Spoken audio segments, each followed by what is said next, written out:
shows as the exchange student that you have like a 3-week affair with. Hey, we can see that you don't have pants on. Somebody hit somebody with a pie. Do something.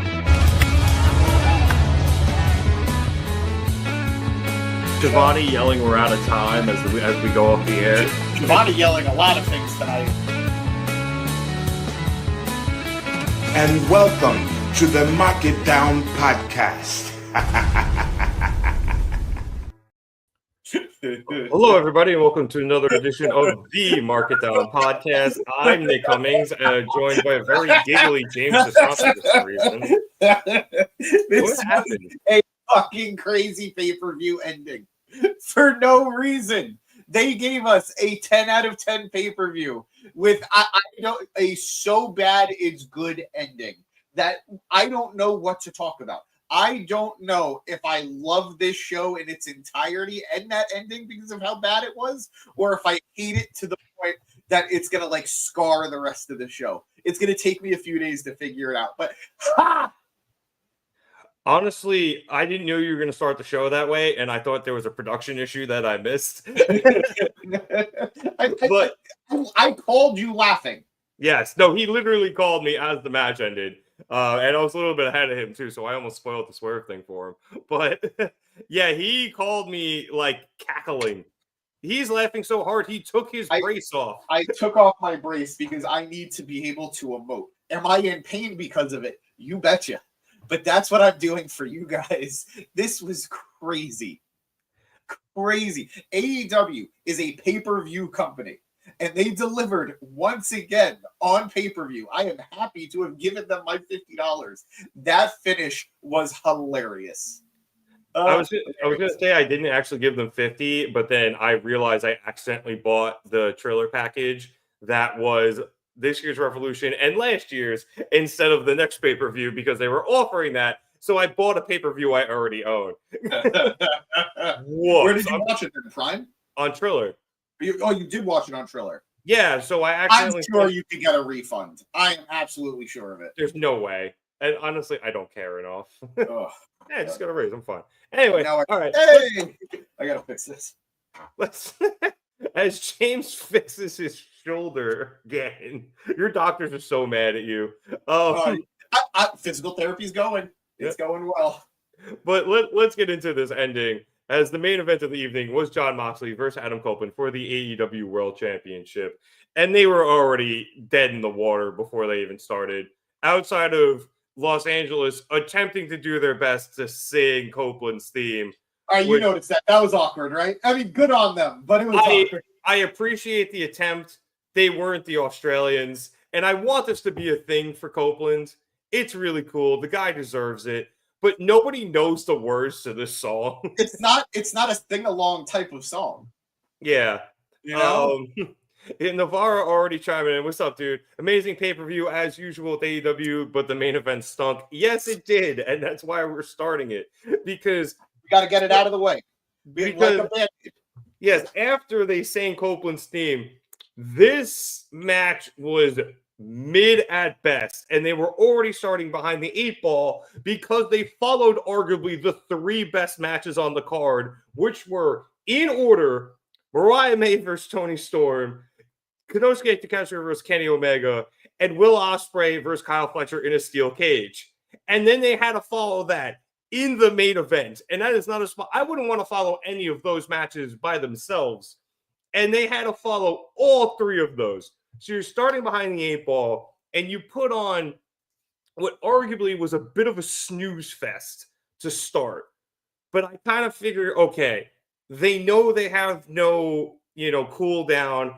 They're starting slow. They'll build up, and we're all expecting the shenanigans of Wheeler Yuta, Jay White, Christian Cage, and possibly more. And check. All happened. We got all 3 of those. We did have a certain point we had a big ref bump. Shout out Bryce Remsburg with the obvious ref bump is obvious. And then Wheeler Yuta came down. There was the big spot where it was like, oh, he's going to side with Mox or Copeland. He hit Copeland with the Busaiku knee. Jay White came down. He attempted to take out Moxley and hit him with the briefcase that presumably holds the AEW World Championship. He accidentally hits Copeland, and then White and Yuta fight to the back, thereby basically eliminating all of our theories that Jay White was going to cash in. Later in the match, Copeland gets rolling. He hits 3 consecutive spears. It looks like he's going to win, and then a hooded figure hits him in the head, pulls Bryce Remsbury out of the ring when Copeland's about to win, and it's revealed to be Christian Cage. He hits Copeland in the head with the contract, signs it, cashes it in, and attempts to pull a Seth Rollins and makes it a triple threat. Copeland gets hit with a spear by Cage. He kicks out, and then Cage is going for what is it called now? Switch. Thank you. And Moxley just came in, broke up the pin. He did hit the kill switch. He was going for the pin when Mox came in and broke it up. The bulldog choke. Yeah, I just couldn't remember that part, but thank you. Moxley gets in the bulldog choke, and we get a glimmer of hope where Christian puts his hand on Copeland, and he gets a pinfall because Cope is just out. And we think we might get the win there, but Moxley drags him over, and Christian again tries to struggle and claw and get his way back over to Copeland to pin him, but Moxley doesn't allow it, and Christian passes out. And there goes 2 of Moxley's biggest contenders for the AEW World Championship. The one saving grace of this is as Moxley is walking out, Prince Nana confronts him, and then Swerve jumps from the crowd onto Moxley and a bunch of security guards and hits him with a Swerve stomp, and he stands tall to end the pay-per-view. But good Lord, James, this was a terrible ending to all of this. It was a dud match. The interference was unnecessary. Christian's cash-in was weak, and he lost, and Moxley retains his title. So I feel like all of the momentum that the Death Riders and Moxley had just went kaput. It's so weird because they really wrote themselves into a corner, in my opinion, with this match. Into the match. I don't think they expected... For the most part, I think we could all agree the Death Rider storyline has been mostly in a lull, but it really did pick up with Cope. Yeah. This Cope feud really did inject some life into it with him taking out the Death Riders, the questioning of the allegiance of Wheeler Yuta, the Jay White of it all. There was some spice to this. But I think despite everyone getting more invested at this point, nobody really wanted Cope to win the title. So we're kind of tired of the Mox Championship reign. We don't want Cope to win the title. And while we all enjoy Christian, is anybody clamoring for a Christian title reign? Nope. It was a real conundrum. And no matter what, I think we were going to be faced with okay, whatever, that's the ending.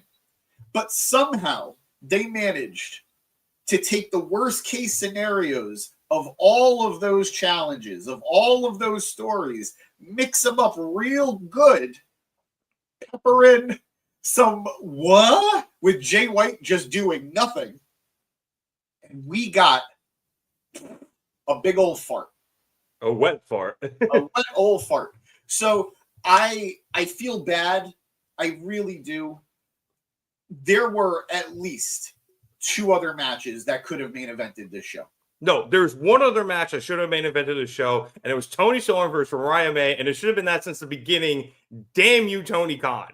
I agree. I was saying it to Producer Boy before we went live. I heard you guys saying it, okay. Yeah. The moment they main evented in Australia, I knew they weren't main eventing here. I know, but... And you know what? It would have been fine if they didn't main event here, if the main event itself had given us something to be excited or happy about coming home. But it didn't. Cope loses. Christian, the biggest mystery factor, that contract, which he's held on to since August of last year, is gone. Wheeler Yuta is just back with Mox, which granted, I do think that was the right move. Yeah. I do think that was the right move, Yuta aligning with Mox like fully. And they half committed with Jay White. He accidentally took out Cope. He didn't purposely do it. So he's stuck still in like this whatever. It's a real bummer. It's a real bummer. And granted, and again, I was saying this to Producer Boy before. I don't know if you heard me, but if the whole point of this was to build up to Swerve being the hero of AEW and saving the company, fine. But man, they really took us in a bad direction to get there.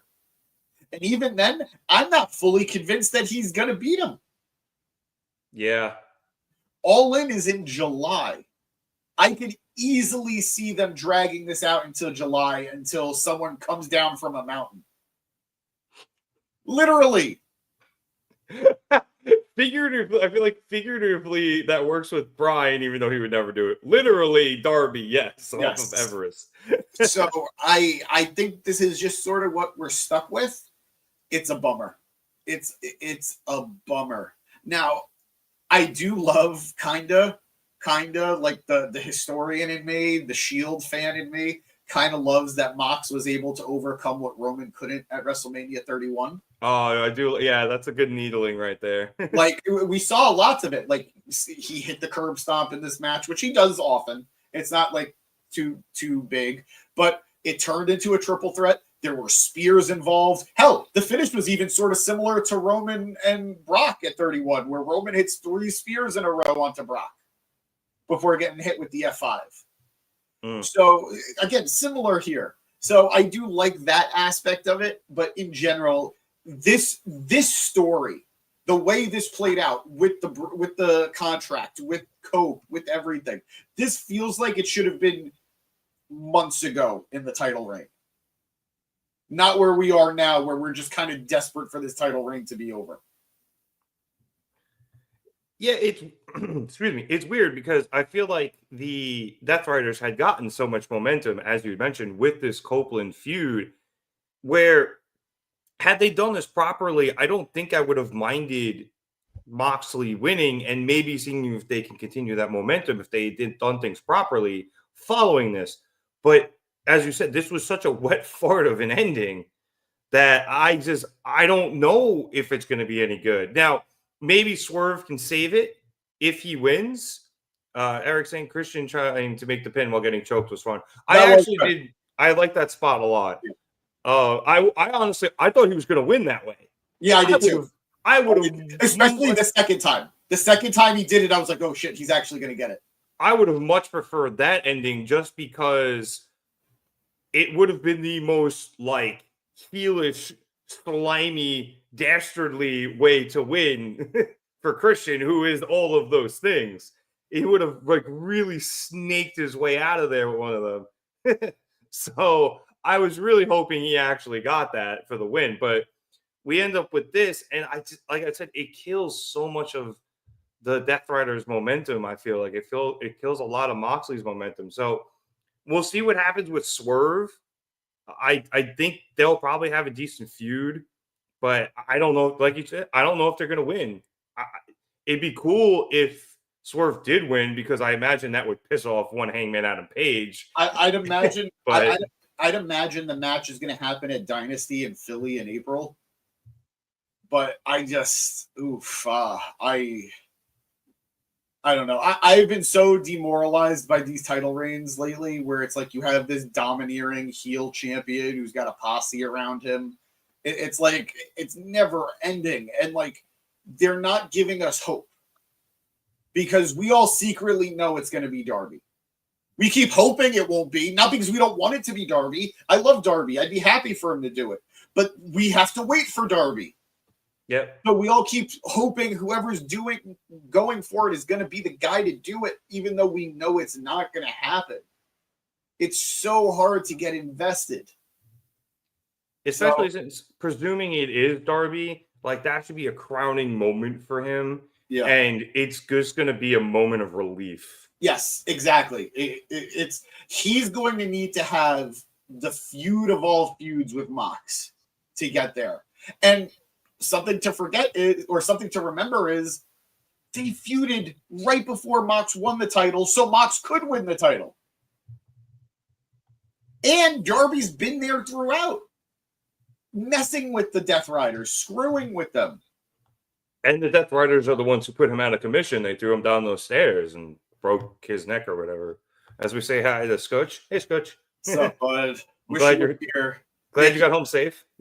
Make your cousin allow you to join us here, all right? We want you here. He's stopping this, not me. That is a lie. I said I would bring it to you guys, and you said sure. So we'll make it work at some point. I have no problem with it. But yeah, look, I don't know what else there really is to say about this main event. I think if it was in the middle of the card, it would still be kind of rough, but it wouldn't be as disappointing because of everything else that was on the card. Wait, what? I mean, I know the rumors about Mercedes and Swerve, but like, what am I not seeing? Is Mercedes, isn't she married, or did her? No, they got divorced. They got divorced. Oh, okay. Yeah. Oh, the color. Oh. All right. Well, I'm colorblind, so it's very faint. It's very faint, but they kind of had the same highlights in their hair. Okay. Oh, I didn't know Mercedes was single. So you and everybody else when it happened. Respectfully, so. But yeah, look, like I said, I don't know what else there really is to say about this. It was always going to be kind of meh, but the way the rest of the show played out just made it even worse. And it being the main event was the final nail in the coffin of just nobody caring. And the crowd showed up tonight. The crowd was there tonight. I can't say, oh, except for this. Yeah, except for this. They were there for everything. And I was getting worried. Like, I was like, oh, man, after that women's match, they're not going to have anything left. But no, they showed up after. So it's just, it's not the crowd. It was the way this match played out. And I mean, they damn near sold out Staples Center. If they actually didn't, maybe with walk-ups they did. It looked full. Yeah. It looked full. I've been reading a lot of times in Staples Center, I refuse to call it what it's now currently called. There's a lot of walk-ups at the end. So they had already sold almost all of like the 11,000 plus tickets they had. Yeah. And apparently there's a big walk-up crowd a lot in Los Angeles. So I would not be surprised if they legit sold out or got really close to selling out Staples Center. But yeah, like I said, you put on those 3 matches in a row before this, it's really, really tough to follow. Hey, former LA Laker Dennis Rodman, if you remember that, you are old. But I wasn't expecting a barn burner out of these guys to begin with, but I was expecting at least some good storytelling in the ring and then the shenanigans at the end of it to really bring it home. The storytelling in the ring fell flat. The match itself fell flat. The crowd was flat because they just didn't give them anything to cheer for outside of Moxley tearing up the protective padding on the outside. And then the shenanigans also fell flat. That was not Dennis Rodman. Who is that, then? It looked like Dennis Rodman. NWO member Dennis Rodman. But so let me ask last question about this matchup. Last question before we move on. Do you think Cope hit 3 spears because Mox is that resilient or because his spear is that bad? Yes. I also think he knew it wasn't going to take one to put Moxley down. So and it did. Like, Mox kept getting up. Yeah, so it was like, let me just keep hitting them and then pin him after 3. So I kind of do like when wrestlers do that, where they're like, I need to put this motherfucker in the ground. I mean, we got that a couple times tonight. That cage match. My God. Back up, pal. Yeah, I think we're gonna end up closing with that because that was something else. But yeah, I think to put a bow on this main event, it was unfortunate. I think is the best way to put it. Yep. And or as James comically laughed on my phone, it was comical. Yeah. And almost how bad it was. All right, let's head back up to the top of the card.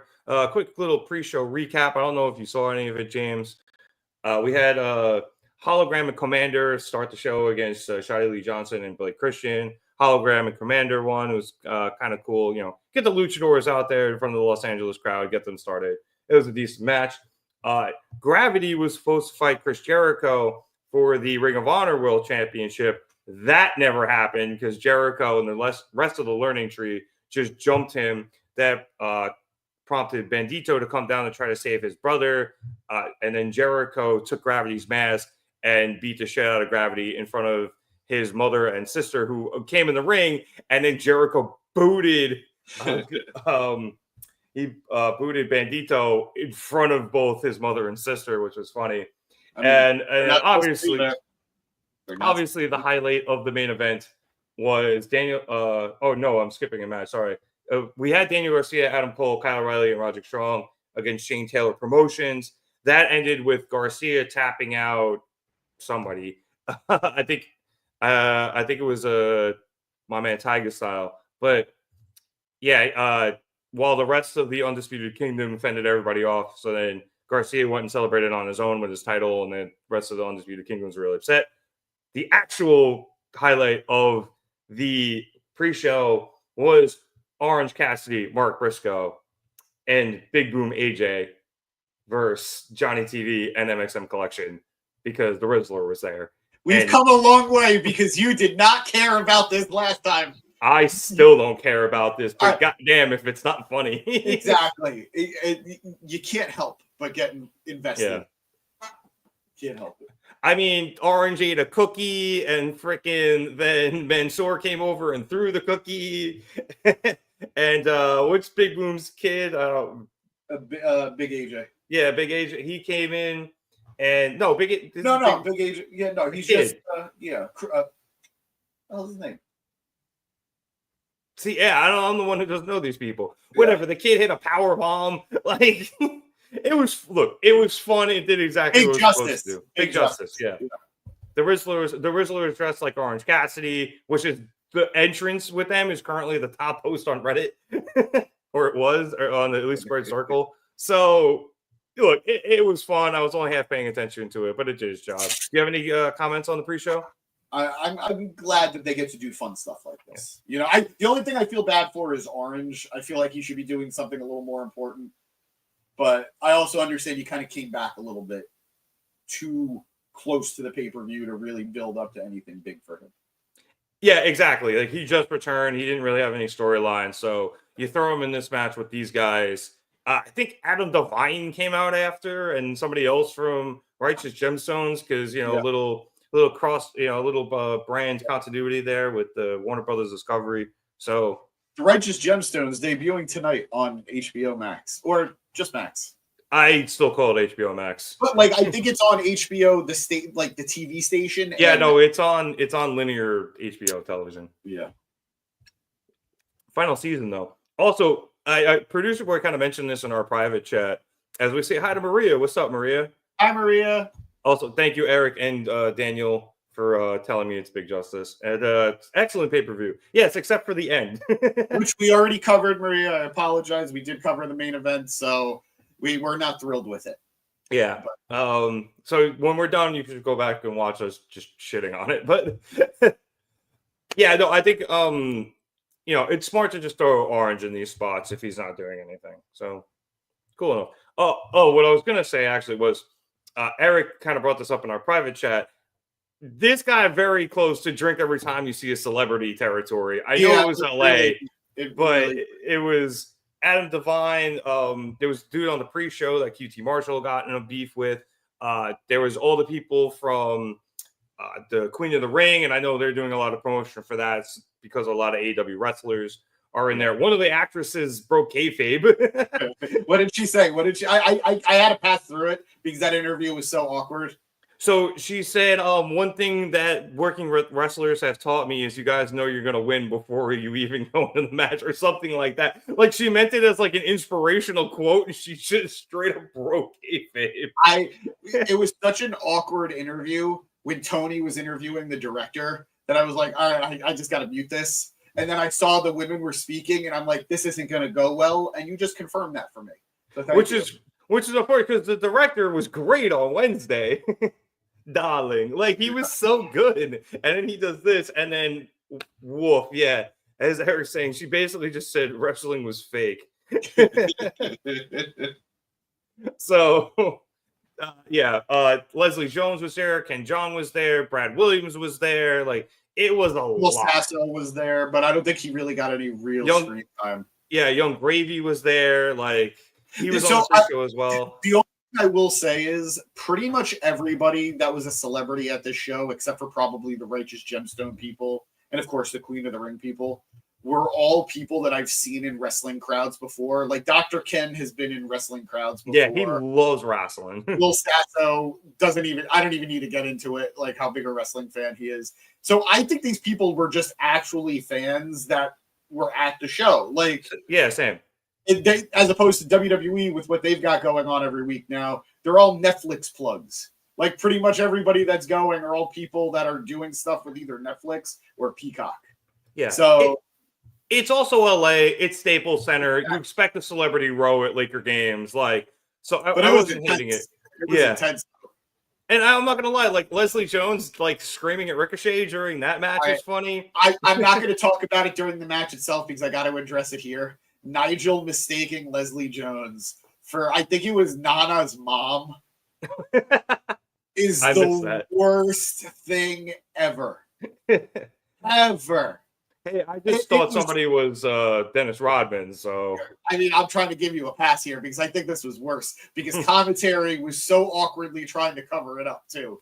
They were like, no, that's not his mom. That is Saturday Night Live's Leslie Jones. He just like, oh, okay. Whoops. Awful. So yeah, it was fun, but yeah, if you drank every time there was a celebrity, you probably got a little drunk. Yep. All right, let's move to the first match of the evening. We saw MJF face off against one Hangman Adam Page. This was a very good match. I really enjoyed it. I think Hangman probably took the worst bump of this match when he took the pile driver into the chair on the outside. So smooth and innovative too. I don't recall ever seeing that before. I know my wrestling lexicon isn't as deep as yours, but I've seen tombstone pile drivers onto chairs, never while they're standing. Yep. Never while they're standing. It was great.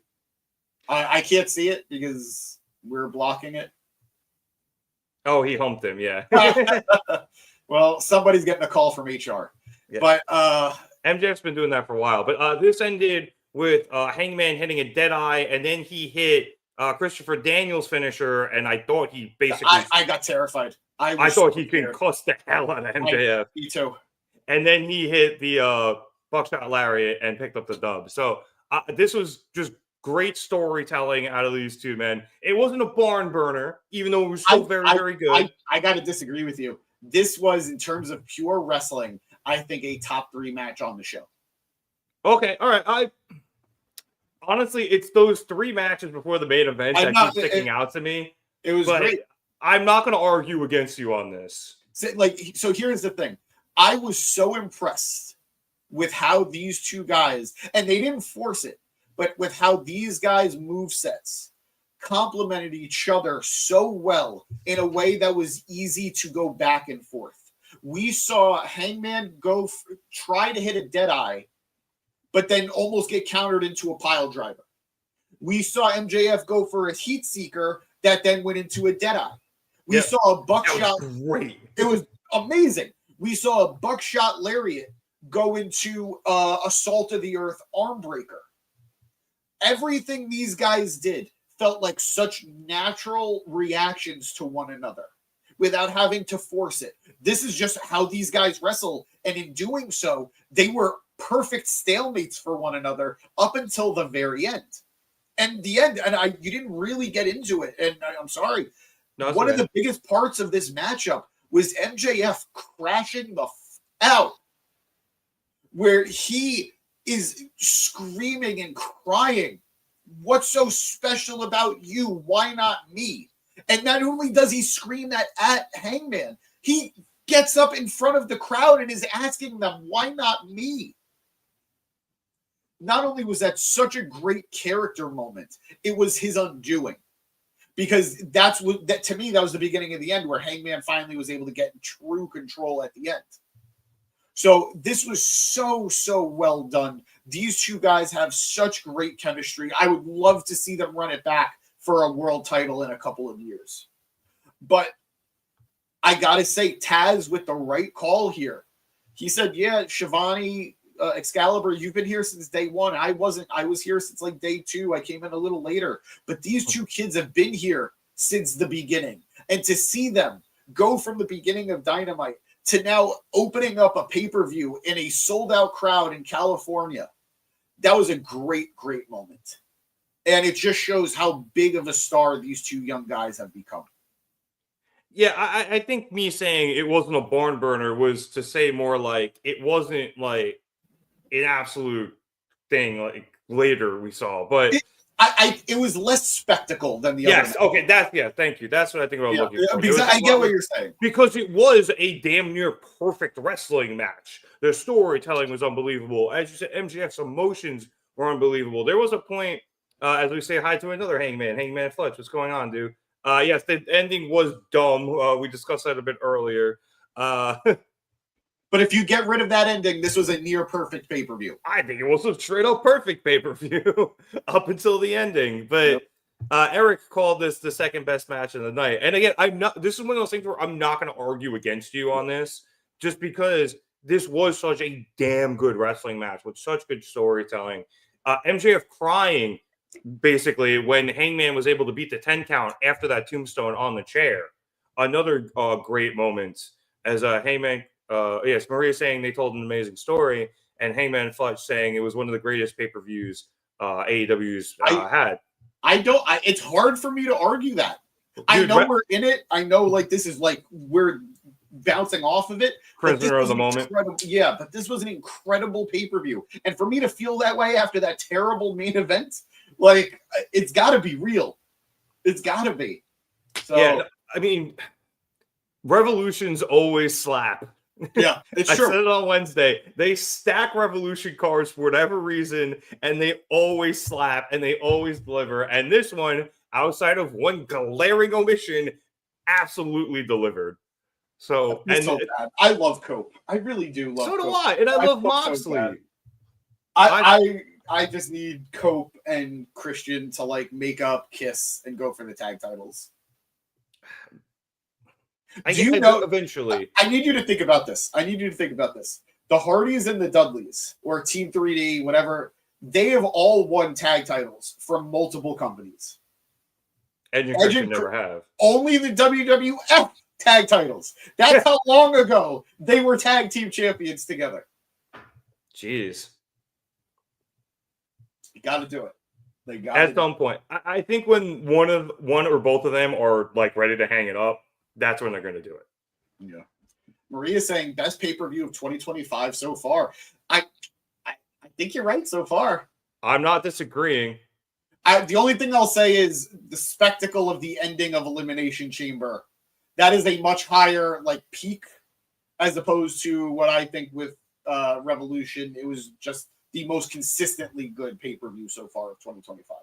Yeah, and let's just say this, because this is something I was thinking about. How blessed are we that we get Elimination Chamber last week with that ending, and then Revolution this week with obviously not as good of an ending, but still the amount of talent we just saw in the last 2 weeks on pay-per-view is unbelievable. And this Friday at Sacrifice, we're going to see Elijah betray Joe Hendry. You heard it here first, folks. Maybe, but tune in to Gym Pack Zone on Thursday to find out. Plus, you got Roadblock coming up. You have Raw in the Garden tomorrow. Like, there's just so much good wrestling. There is wrestling's awesome right now. There has never been a better time to be a professional wrestling fan, ever. No matter what you like, there's going to be something that's like you're going to get it from somewhere. If you want storyline, go to WWE. If you want amazing action, you go to AEW. If you want craziness, you go to TNA. Like, there's amazing wrestling everywhere. Yeah, you got CMLL and AAA. You got New Japan if you want to go there. Ring of Honor is not having they don't have a bad show. Amazing women's wrestling. Go watch NXT. Granted, that's in a few places, but right now I'd say NXT has the crown. Yeah, because they have Stephanie Vaccaro and Julia as their top 2 champions. So. That is true. Jordan Grace. Yep, and Jordan Grace too. Also, really quick side note: Stephanie Vaccaro, she was at the Ranger game and she had on a Ranger jersey, and I am in love. Oh, buddy. So ¿qué pasa? Spanish for sup. I'm letting you go for it. Anyway, all right, let's speaking of women's matches, let's move to our next match as we saw Mercedes Moné face off against Momo Watanabe for the TBS Championship. James, I've said it before, I'm saying it again. You put Mercedes against Joshi and it's gonna slap. Yeah, dude, it's so crazy how, and I feel like a broken record saying it at this point, but Mercedes has just gotten so much more comfortable in the last few months in AEW. But there is a direct correlation between how good one of her matches are, or how good one of her matches is, versus who her opponent is, and if they're Japanese. Yeah. Like, I'm not trying to be funny. I'm not trying to make a joke. The reality is she's better when she is wrestling against somebody who's doing the Joshi style. She just meshes so well with it. I don't know if it was because she was there before she came to AEW, or it's just a matter of chemistry. Like, whatever it is, she fucking does so well against Joshis. I'm genuinely fascinated to see if/when the day ever comes that she goes back to WWE, what her style will be. Yeah. Because I don't know how she could kind of go back to that. But just fantastic matchup between these two women. Momo laying it in to Mercedes. Oh, yeah. She kicked her so hard in the mouth that I thought the match was going to end. I thought a weave was going to come out. It was rough, dude. It was rough. But just fantastic matchup between these two. We got to acknowledge Billy Starks out in the crowd, taking notes on this matchup, taking notes on Mercedes. We saw Easter eggs for Athena versus Mercedes finally. I am pumped. Maria, you and me both. It is well past time that Athena ascends to AEW's main roster and she dethrones Mercedes. Quite frankly, opening up for Mercedes versus Toni to follow. Yeah.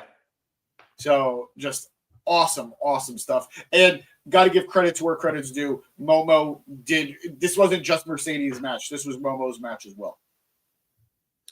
Yeah, I thought the ending was a little awkward. I thought that was the only, I think, downside to this match. Like, I don't know if it was a mistiming or something, but Mercedes had jumped up to the second rope to hit that crossbody, and Momo was staggered, and I guess she just didn't turn around quickly enough. So that was a little awkward. And then Momo getting into the Moné Maker, which I did like the actual finishing sequence though, where it was the Moné Maker straight into the Statement Maker for the win. So I do like it where people have so much respect for their opponents. They know a single thing isn't going to put them down. So they hit two like in succession like that, where they go finisher right into the submission, and Momo ended up tapping out. So I like that. It was the little bit before that was a little awkward getting there, but I didn't think it took away from this match at all. It's just whatever it is with Mercedes and the Joshis, man, the chemistry is unbelievable, and it absolutely delivered tonight. After this, we moved on to our next match, which saw Swerve Strickland face off against Ricochet, and this was not only a grudge match, but a match to become the number one contender to the AEW World Championship. As we mentioned before, Swerve obviously won because he attacked Moxley later in the night. Sorry for the spoiler, guys. Yeah, we saw Prince Nana accidentally get hit by Swerve early in the match, and that seemingly pissed him off, so he left. But then he eventually came back. Flipping him off on the way up. But he eventually came back and stole back his robe, which Ricochet had altered to have his insignia on it. Yeah. Yep.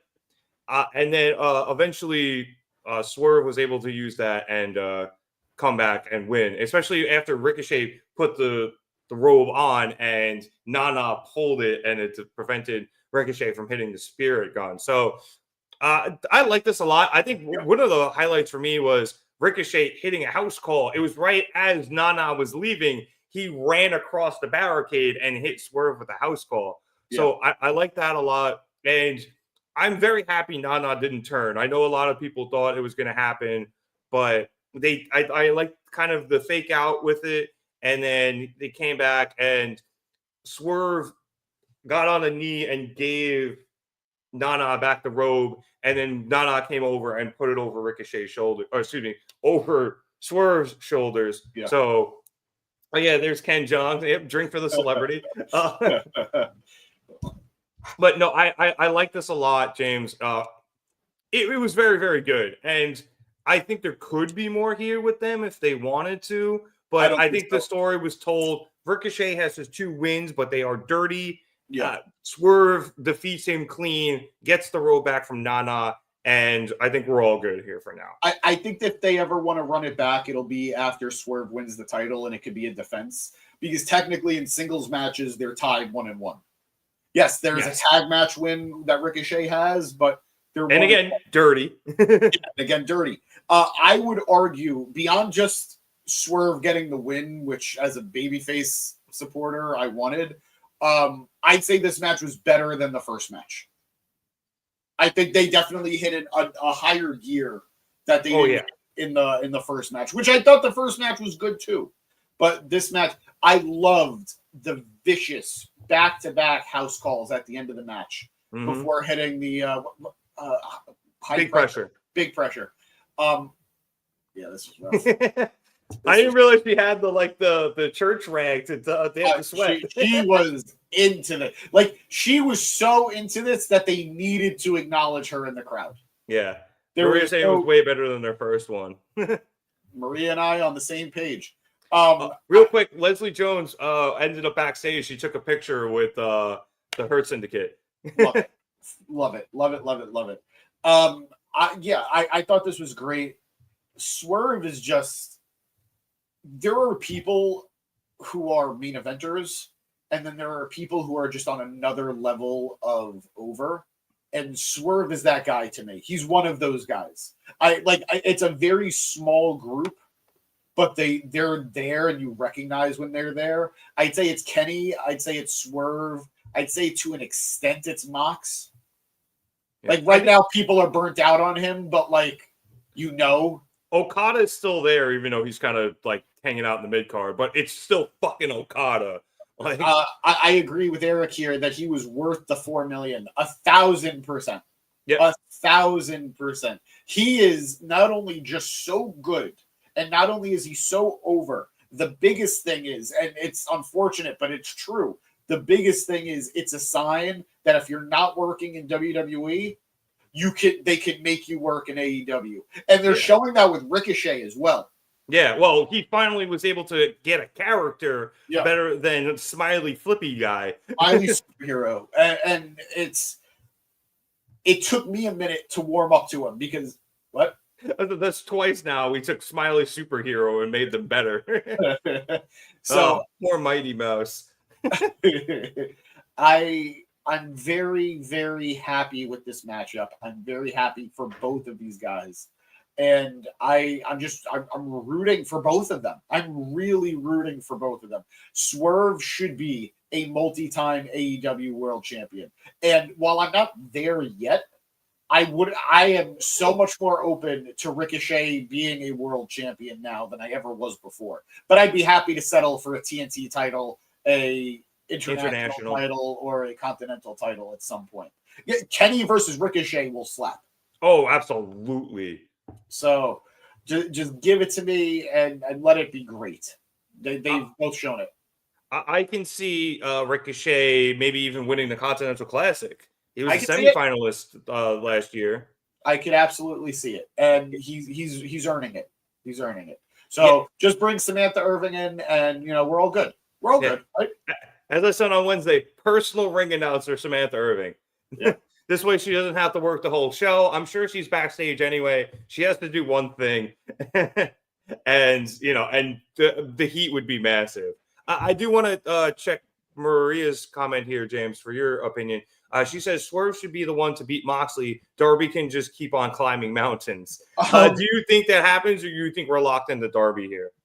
I think we're locked into Darby, but I would be happy if it is Swerve. Swerve has cemented himself as one of the central figures in AEW. Yeah. No matter if you like him, dislike him, think he's a heel, think he's a babyface, all of these things can be true simultaneously because that's how interesting a character Swerve is. but he is regardless central to AEW. So him being, quite frankly, a lot of people have been saying this.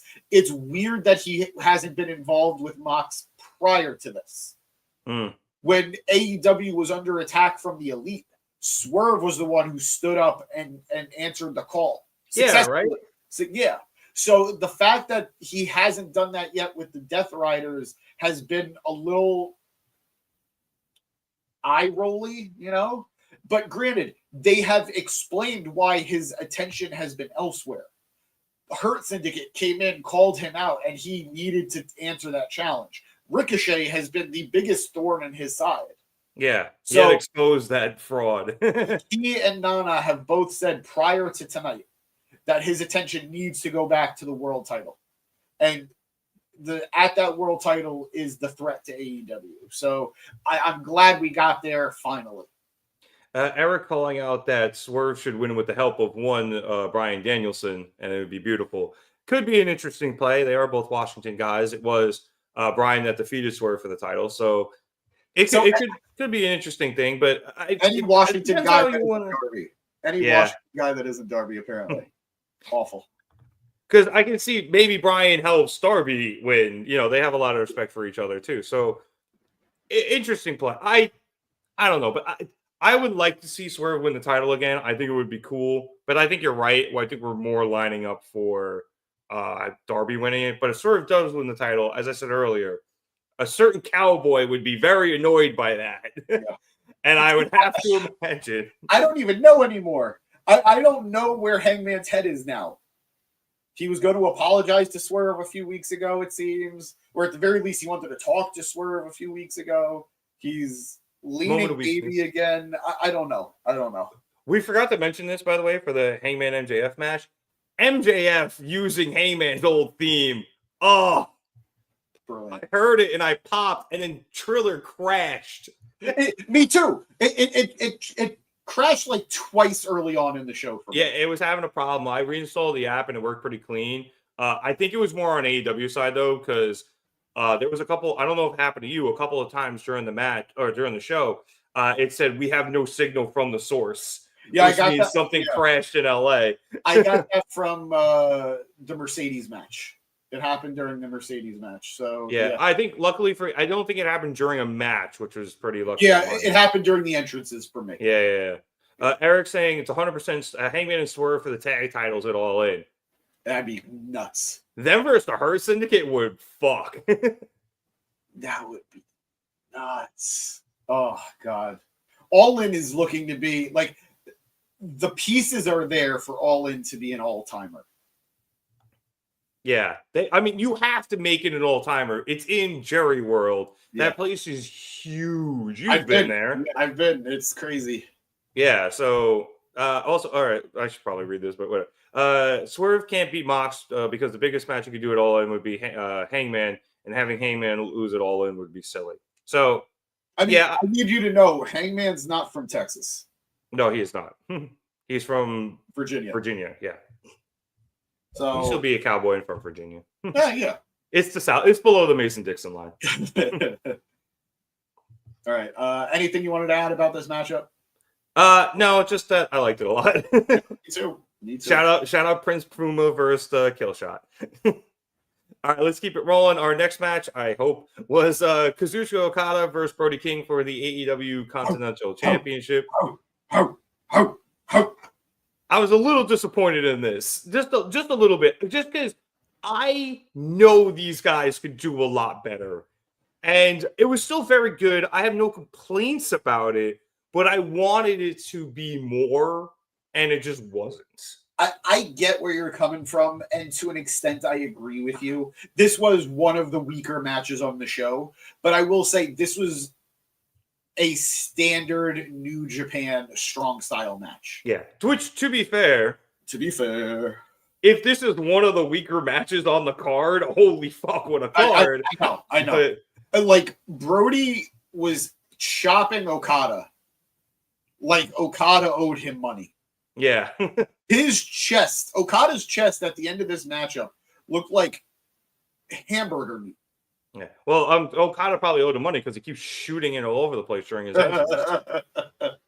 So historically, that was good. Historically, as someone who's been watching Okada for a very long time, I don't want to say he struggles with bigger guys, but they tend to be matchups that are a little more awkward for him. Okay. So I wasn't shocked that this is how it played out. And that's not an indictment on Okada or Brody, because we've seen Brody could wrestle with pretty much everybody. And again, this wasn't a bad matchup. It's just not what we were hoping for, considering it was Okada. I put it up already, but I think Maria's got it. The chemistry was just a little off. So it is what it is. Okada looked like he survived with his chest. So that's fine. This match didn't have the best build anyway. I think they set up for it like maybe 2 weeks ago, maybe 2.5 weeks ago. So it is what it is. I'm just glad Okada was on the card. They've been kind of setting it up. It's, Okada basically kind of just ran through the hounds of hell. He beat Buddy at Grand Slam Australia, and then now he went after Brody, and Julia, you're next. Okada Julia with slap. Tell me it wouldn't be a good match. We have this comment here. Ricochet needs to go back on down to the lower mid card. Dude sucks. Dude, I gotta disagree with you. And this is somebody who was a very, very big Ricochet hater. I was not crazy about Ricochet in WWE. I wasn't crazy when Ricochet was coming to AEW. I was like, oh yay, we're gonna get Will Ospreay rematch. Oh, they did that in the first couple of weeks. I don't care anymore. There's nothing left for me to care about. But he has made himself a much better character, and he has made himself a more annoying, and I use that word passionately, a more annoying threat in the ring. He's a dork. He is a dork. And he's a dork who doesn't know he's a dork, which is the scariest kind of dork. Yep. So I give him some patience. If he's not your cup of tea, I totally get it. Like I said, I'd be happy with him going for a mid-card title, but give him a chance. Give him a chance. Oh, going with an open mind on him, because I think he's really putting in some great work here. Yeah, I was talking before we get to Maria. I was talking to Daniel, my cousin, who was in the comments before, and is now becoming a character of the show. He doesn't watch as much AEW, and he was like, "Oh, so is Ricochet like good now?" And I was like, "Yeah, he's like turned heel." He goes, "Can he cut a promo?" I was like, "He is so much better cutting a promo, leaning into the fact that he can cut one." Yeah, it's true. It actually made him good at cutting promos. So his character work, which has always been his weak point outside of Prince Puma, as Maria said, he was amazing in Lucha Underground when he didn't talk. But he's taken a weakness and surprisingly made it a strength. Like, his promos now are so annoying and like dork-ish that he's good, almost great at his character work right now. So bravo to him. It was the reset he needed. And yeah, so I'm not even going to try to pronounce your name with all those O's and stuff. Yeah. I'll just say Rec.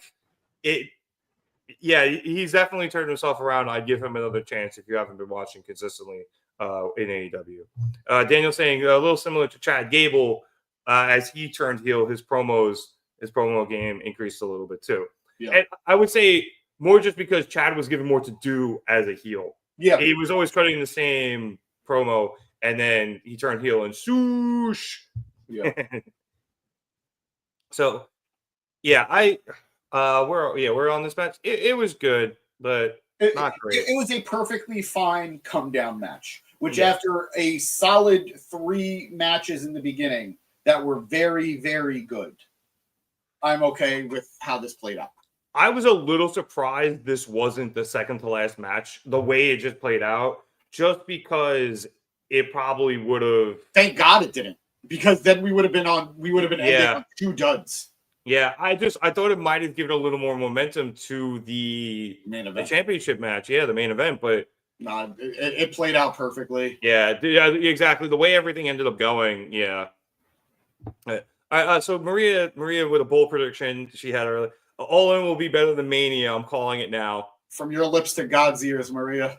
I think I'm going to enjoy it more, probably, just because it's a style thing for me. That's all. No, I get it. Look, WrestleMania is WrestleMania. As somebody who has been to as many WrestleManias as I have, there is something about that show that even when it's bad, there is just a magic to it. There's a mystique to it.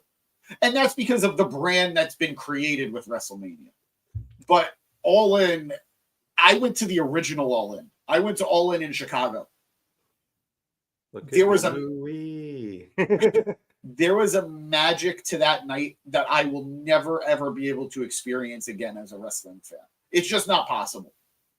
It was a real stick it to the man and Meltzer like type of night where, like, as John Cena guy from Ring of Honor, and I say that both as a joke and as you went to all those Ring of Honor shows. I'm sure you probably went to some of the New Japan crossover ones. Like, there was a real, like, hey, indie wrestling is a fucking thing that we love, even though there's also WWE. So, I can only imagine there had to be a level of, like, a palpable level of energy in there that you're just never going to get again, because you're not going to be able to get that we are here level of just determination, camaraderie, passion. It's hard to replicate, and it's hard to manufacture.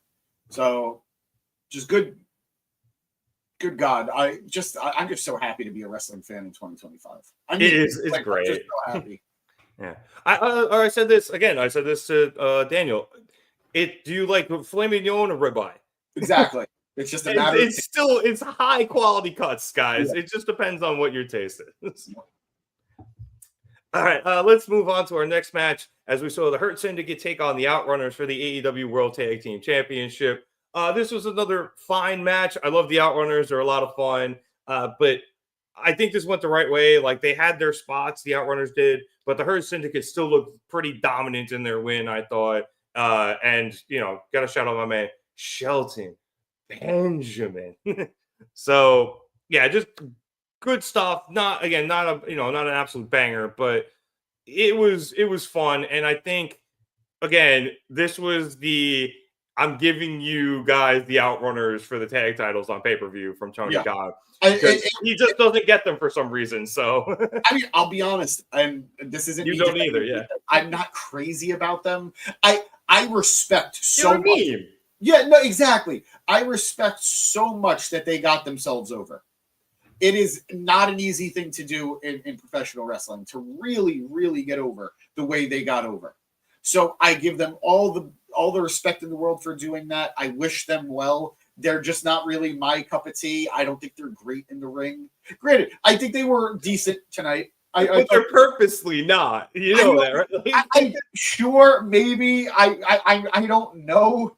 But it works for them to an extent too. But I just don't. I don't really enjoy watching their matches. I enjoy the meme of them all. I really do. Yeah, but I think you like them as like promos and you like their like vignettes and stuff. But in ring, I can understand they're not like the greatest in ring performers. Again, kind of on purpose because they're harkening back to the '80s. But I'm sure they could really tear it down with somebody if they had to. I'm sure. I'm also, and I was talking about this with Danny in our chat before the show started. I'm kind of just bummed that this wasn't the Murder Machines who were set up to challenge them, to challenge the Hurt Syndicate. One, I would have gotten a really meaty matchup, and you guys know I love my meat. Meaty men slapping meat. But beyond that, it was just... that would have been the tomahawk if we're talking steaks still. Porterhouse, baby. All the different types. Tomahawks are bigger. Those are like this, they're about the size of your head. But this was fine. Another nice sort of like, all right, we're in the middle of the show kind of matchup. Yeah. Everything, in my opinion, picked up after this. Oh yeah. It went from like, all right, we're with bang. Yep. And then off a cliff. Yeah, but no, I like this. Look, also, if you don't pop for the Predator handshake, you can just leave. Yeah, no, I agree. Which I had to explain to Daniel because I'm old. We're not old. He's young. That's also there's a difference. He's a child. He's a very large child, but he is a child. Ice coach. But yeah, like I feel like there's really not that much to say about this. I do agree with you though. I would have I think I would have liked to see the Murder Machines in this spot, and I do think we get that match. I do too. I also said I think it'll be better than this. I also said to Danny, it's not both, Daniel. I said to Danny in our chat, I get why the Outrunners were in this spot though instead of the Murder Machines. The Outrunners are just over. They should be rewarded for being so over to wrestle in front of a large crowd. The Bucks wanted them to squash them for the titles, and Tony shut it down. It's crazy. Also, I didn't realize what you were saying, so I saw Daniel saying it's both. But I'm both old and he is a child. Yeah. I mean, my knees are old enough. Nope. I refuse because if you're old, I'm old, and I refuse. Predator's also from the 80s. Before my time, I wasn't before both of our times. Yeah, well, I think it came out in like 88 or something. Producer boy, if you could check that, what year Predator came out? I'm gonna say 86. I feel like I would know if it was 86 because of the Mets, but oh my god. Now we're gonna 87, split the difference. All right, all right, we'll take it. Yeah. But yeah, I had to explain how Apollo Creed and Arnold took a bunch of steroids. Thank you, producer boy. Sorry, you're forgetting Jesse Ventura. Well, yes, that's also true. There's a The wrestling connection, but no, the handshake specifically when they did this. I was like, it's the meme. He was like, oh yeah, the meme. Oh, there's so much steroids in that. Daniel's saying no great yet, so that's good. I got a few. Just we ignore them. We ignore them. I could hop on the performance enhancers, but I haven't. Shout out Big Cat. He always calls like just for men performance enhancers. See, Maria loves the shake. Yeah, no, it's great. It's shake. I didn't realize they do the "you son of a bitch" before they do it. So, like, dude, the Outrunners are a lot of fun, but yeah, they're not the biggest. Like they are guys who will always have a job now, and they'll end up probably tag teaming with like someone like Big Boom AJ at some point. Yeah, exactly. You know what I mean? Like they're gonna have a job, they're gonna be fun, and they'll be here for a while. But I don't think they get back to this level again. Maybe they win the Ring of Honor tag titles at some point if they end up down there. But I think they'll be on the main roster and just pop the crowd. I agree. All right, let's move on to what was my personal match of the night. Most people's. And I forgot to change the thing here, but I'm leaving it as it is. Timeless Toni Storm versus Mariah May for the AEW Women's World Championship. And it was the Hollywood ending. Oof. I sent this out. I was live skeeting on Blue Sky during Bonk. Oh, that's what we call their skeets. Oh my god, there has to be a better name than that. No, that's part of the joke. No, I was posing during the show though over there, and I said I don't think I've ever been emotional after a wrestling match. I was borderline moved to tears after this one. It was amazing. It ended eventually with Toni Storm hitting a Storm Zero through a table that read the Hollywood ending on it with the Hollywood sign. I just standing ovation again. I'm not wearing pants, otherwise I too would be standing, but I'm wearing nice Adidas pants, so I actually stood up this time instead of pajama pants. There was blood, there was champagne bottles, Luther got kicked in the dick. The women with the belt. Women, yeah. Both women put their hands into buckets of broken glass with tape around it and then punched each other. Right before, though, I think was my favorite part, right before Toni hit that Storm Zero to win, she mimicked the way Mariah betrayed her, where she broke out what was underneath a veil or whatever. Well, speaking of veils, Mariah came out in a bride's outfit, which was awesome. But Toni broke out the shoe that Mariah had beat her up with. Iconic moment. And Toni did the same thing Mariah did to her when Mariah turned on her, hit her repeatedly with the belt, and then used the shoe to just gouge out the cut that Mariah already had, as Toni was also bleeding buckets. This was pure chinema. Like, it was so good. This should have main evented. it was 18 months of story and all about Eve and something's got to give. And Sunset Boulevard, and just perfection. And it all came to a head tonight. And these two women, it wasn't the longest match, but these two women delivered. Absolutely. Beyond reproach. And we had this great ending too with the title card for the end on the board as they laid there. And then Toni actually was fairly sad. Yeah. About, she was kind of laying on Mariah, like crying over her. So it was absolute perfection, James. I cannot say enough good things to talk because I'm going to keep going. let me read that tweet, producer boy. I want to read it out loud. He's got to go back and find it. Yeah. As he does. This was a bloodbath, according to Maria. This tweet saying, "This is the rare time you can unironically, no hyperbole, quite literally call everything about this absolute cinema. Hats off to Toni Storm and Mariah May. I love women's wrestling." Shout out AEW out of context on Twitter. Absolutely. These two women put everything they had on the line. You could hear JR, who they brought out for commentary for this match. Who also doesn't always do the best women's matches. But almost openly weep at how Toni was disfiguring Mariah's face. And how that old perv was so upset. I mean, I was openly weeping as well. So I have so much respect in the world for Toni Storm, who was somebody who people enjoyed. We had seen her in NXT UK. We had seen her a little bit in NXT. We saw her on WWE's main roster. But fuck all. it wasn't working. And whether that was her fault, whether that was WWE's fault, it was WWE's fault. Yeah. It just wasn't working. And she took a chance on herself. She bet on herself. And she came to AEW. Her own. She didn't get fired. She requested her release. And she got it.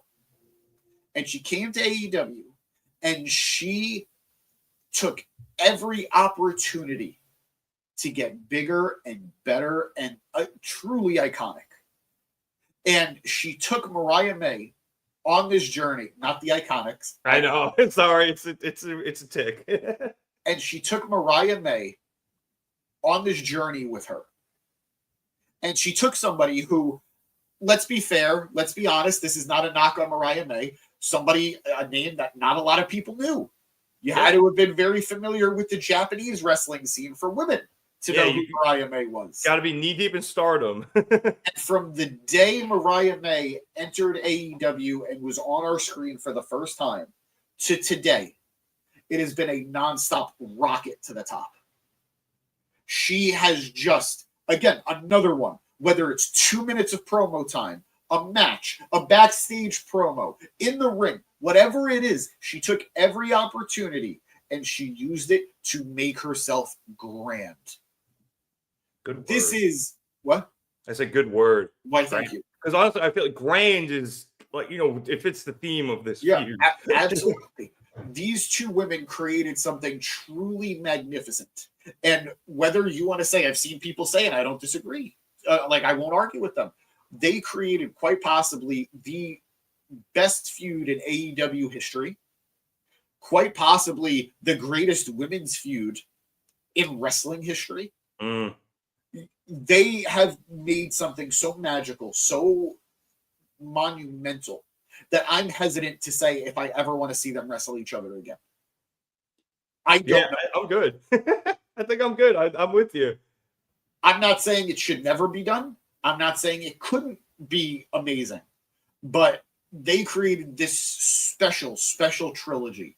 And as a movie fan, we all know that sometimes when you try to create something past the original trilogy, it doesn't always live up to it. This was spectacular. So thank you to Mariah May. Thank you to Toni Storm. Thank you to Luther. Thank you to RJ City. Thank you to Tony Khan. We have something that, as a wrestling fan, I will remember forever. Forever. I think the only time I ever want to see them wrestle again is if Tony's retiring and Mariah retires her. I can see that. I think that's the only occasion in which I'd be okay with these two ever facing each other again, just because you can't do better than this. I agree. And I'm not just saying this match. This in its totality, the story they told of Toni taking Mariah into her bosom, and I'm using one of her phrases there, and building her up, Mariah winning the Owen, betraying Toni after cosplaying as her, and then Mariah winning the title, her title reign, Toni coming back, playing herself, and then playing Mariah, which sent Mariah into a tailspin, winning the title back, and then ending with this. You cannot do better. I don't think you can. So, I want to go to the. There's a lot of comments. Yeah, I was saving them all for the end because I want to rip through all of them. All right. We'll start off. All right. Maria, first off, saying that it's criminal that this match didn't main event. The more I talk about it, the more I agree. It should have main evented. Yeah, it absolutely should have main evented. Because could you imagine us going off the air? You had the end and Toni lying over Mariah crying as we go off the air. Yep. That would have been a much better visual. Draped over them. Yep. I know, like Swerve at the end there, it really puts him over and stuff, but it's fine. He's had enough moments that Zagaki. Eric saying Toni definitely wasn't supposed to bleed as much. As soon as she cut herself, you could see Toni say "fuck" to herself. Yeah, she was gushing. It was a geyser. Producer Boy had put it up earlier. Yeah, she definitely she over gimmicked herself. Eric saying that he thinks that she was genuinely mad for how that played out. I can see her being very frustrated, more than anything, probably concerned that it might have affected the matchup. But just absolutely outstanding. I think she was also just like, "Fuck, I fucked it up." Like, and it probably hurt. Eric saying, as much as he thought Mercedes should have been doing her reign with the main women's title, he's been proven wrong here. Yeah. I think these two women are holding exactly the belts that they should be holding. Yeah, and Eric following up saying Mercedes' reign is great, but it doesn't compare what Toni is doing, and Maria agreeing with him with 100%. I also wanted to go back a little further. Daniel saying this was one of the best women's matches he's ever seen, and he's not even following the storyline. Yep. So, and I can agree. He was sitting there like, "What the hell is going on?" Yep. Like, I would recommend going back and checking out the history of this feud. Yeah, there's a lot. Like, I could probably there's a YouTube clip. I think AEW put out like an hour-long fucking video of just Mariah versus Toni. It's can we give wrestling an Emmy? Is that possible? Technically, yes. I feel like this deserves it, and just especially because it is. Maybe it's just because Toni is playing a movie star and it is so movie related. It feels like it deserves one a little bit more than usual because we don't think about it that way. But it really, really says like something that I'm like, no, this is just a regular ass Emmy. Eric saying there was a guy at the bar that was pissing me off. Oh, cool. You watch it at the bar. I love watching wrestling at the bar. It's a lot of fun. Saying the blood was fake. I was like, brother, what? No, not in AEW. They gimmick themselves straight up, brother. That guy at the bar should be hanging out with the actress from the crowd who narked on fucking kayfabe. That was so funny. I heard that from the bathroom. I was just like, did she just say wrestling was fake? Absolutely messy for no reason. Oh, that was funny. Eric showing this clip again. Toni in the class, just coated in blood. I know she over gimmicked herself, but it made the match that much more cinematic. Like there's blood on her legs. As long as she's okay. As long as she's okay, it was worth it. Yeah. Oh, 100%. But like we don't talk about it, but like that John Cena JBL Iron Man match or I Quit match. Match. When Cena over gimmicked himself. He's just covered in blood. That's an iconic image. Yep. I will never really talk about the Eddie Guerrero one, considering, later on, but still, like, those are iconic moments. So if Toni's okay, and I hope she is, then this was worth it. Yeah, I'll say the Eddie special, 2 Tylenol and a razor blade. We have a wrestling friend who we will not mention here on the pod but he was supposed to be working a match that he was supposed to bleed. So he downed one of those like not a monster, but like one of those caffeinated like energy drinks. All right. He was like, "This is gonna add so much color to the blood, and it's gonna make me just burst like a geyser." And I was like, "Please don't do this. Please don't." Meanwhile, he's fucking downing it right in front of me. I'm like, "Oh God, please don't do this." I'll say you use this too, but you probably won't hit your spots. I've gotten cut while I've had a few beers, and alcohol thins your blood, and you, gosh, don't drink and do stuff, kids. All right, let's move on. I was going to say about this incredible matchup. Oh no, James, I can sit here for the next 6 hours and talk about this match, but then I would have to go to work. So, so let's keep it rolling. But again, bravissimo, ladies, and everybody else. Or like you said, RJ, Luther, Tony Khan. Just all right. Let's head to our next match, which I initially was like, "Oh God, they're following Tony." I was so worried. I was like, "This crowd is dead," but they came alive for how good this match was. Yep. Konosuke Takeshita versus Kenny Omega for the AEW International Championship match. And I said beforehand, I was like, "This is going to be a clinic," and it was. And this was a fucking clinic. Kenny... Go ahead. No, go ahead. I was say they started a little slow, but that's like classic New Japan style. You start a little slow, you build up to it. That's how Kenny likes to do his matches, which I think helped because it let the crowd get their, their breath, catch their wind a little. Yeah. And then they just went off at the end. And Don got involved, which I liked a lot. That Carney piece of shit. I thought he broke his hand. I think he did hurt himself because commentary talked about it. He punched the table when he was punching Kenny. He missed. And Daniel and I both thought he broke his hand. He definitely jammed something. Yeah. I think he might have. That was hilarious. If he did, I don't want to say good, but kayfabe good. Kayfabe Yeah. Kayfabe. Kayfabe, go fuck yourself. Also, I enjoyed explaining to Daniel that he has the shoot scar on his head. Which also, I think, side note, adds to his character. Oh, absolutely. Absolutely. I really enjoyed this ending with the I think it was a crucifix roll-up pin.